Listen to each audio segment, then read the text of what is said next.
ৰাম নাৰায়ণ ৰাম। আপুনি জানেনে পূজা পাঠৰ সঞ্জত আমি মলা কি জপো?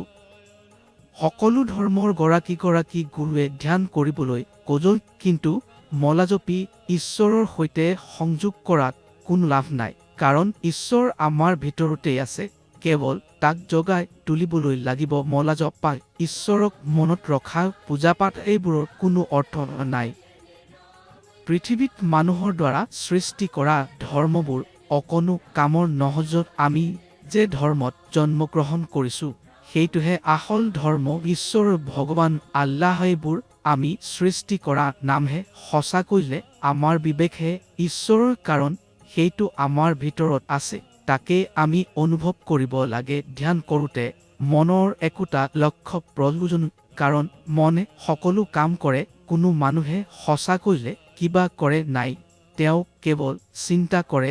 চিন্তা ওপৰতেও আহে, কিন্তু মাজত বিবেকে আহি কয় এইটো নকৰিবা, সেইটো নকৰিবা, পাছত কৰিবা। বিবেকে আমাৰ গুৰু, বিবেকে আমাৰ ঈশ্বৰ। সেয়ে ৰাম নাৰায়ণ ৰামক স্মৰণ কৰক। বিবেকৰ কথা সকলোতকৈ ডাঙৰ কথা।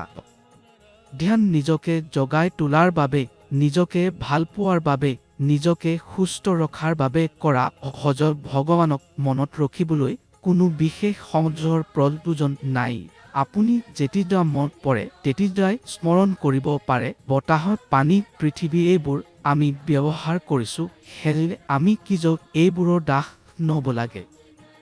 ৰাম নাৰায়ণ ৰামৰ দ্বাৰাই পৃথিৱীত অসংখ্য মানুহ আহিছে, সেয়ে ৰাম নাৰায়ণ ৰাম। আকাশটো সৃষ্টি, ইমানবোৰ তৰা, গ্ৰহ, নক্ষত্ৰ, পৃথিৱী, পানী, বতাহ এইবোৰ আমাৰ সেৱক। আমি এইবোৰক উপযোগী ৰূপত ব্যৱহাৰ কৰিব লাগে। মানুহৰ ক্ষুধা লগাটো এটা তপস্যা। কোনো বস্তু পাবলৈ ক্ষুধা লাগিব, জ্ঞান পাবলৈও ক্ষুধা লাগিব।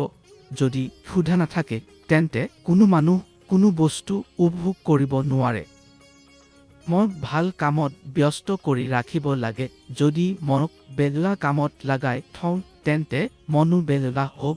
যদি সকলো মানুহ মনক বেলেগ কামত লগায় তেন্তে পৃথিৱীৰ কি অৱস্থা হ'ব?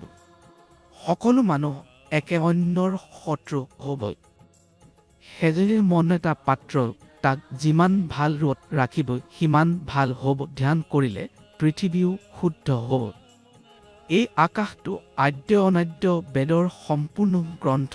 এইটোহে আচল গ্ৰন্থ, যিটো মানুহে সৃষ্টি কৰা নহয়। এই গ্ৰন্থত অসংখ্য পৃষ্ঠা আছে। এইবোৰহে অসংখ্য তৰা আৰু গ্ৰহ নক্ষত্ৰ। প্ৰত্যেক গ্ৰহ নক্ষত্ৰৰ ভিতৰত পঞ্চভূত থাকে। এইবোৰে পঞ্চভূতৰ দ্বাৰাই সৃষ্টি হৈছে। য'ত পানী, শক্তি, বতাহ সকলো আছে, এইবোৰৰ দ্বাৰাই প্ৰকৃতিৰ সৃষ্টি হৈছে আৰু আমি সকলো সৃষ্টি হৈছিলোঁ। জীৱন সঠিক পথে আগবঢ়াবলৈ আপুনি ৰাম নাৰায়ণ ৰাম নামৰ সৈতে জড়িত হ'ব লাগিব। এইটোহে সেই বীজ মন্ত্ৰ, যিদৰে আপোনাৰ জীৱনলৈ এক ডাঙৰ পৰিৱৰ্তন আনিব। লক্ষ লক্ষ মানুহে এই নাম গ্ৰহণ কৰি নিজৰ জীৱন শুদ্ধ কৰিছে। আপুনি পিছ পৰি থাকিব? আজিৰ পৰা ৰাম নাৰায়ণ ৰাম স্মৰণ কৰা আৰম্ভ কৰক। এই নাম আপোনাৰ প্ৰাণ প্ৰতিষ্ঠিত হ'ব আৰু আপোনাৰ জীৱন সঠিক দিশত যোৱাৰ পথ দেখুৱাব।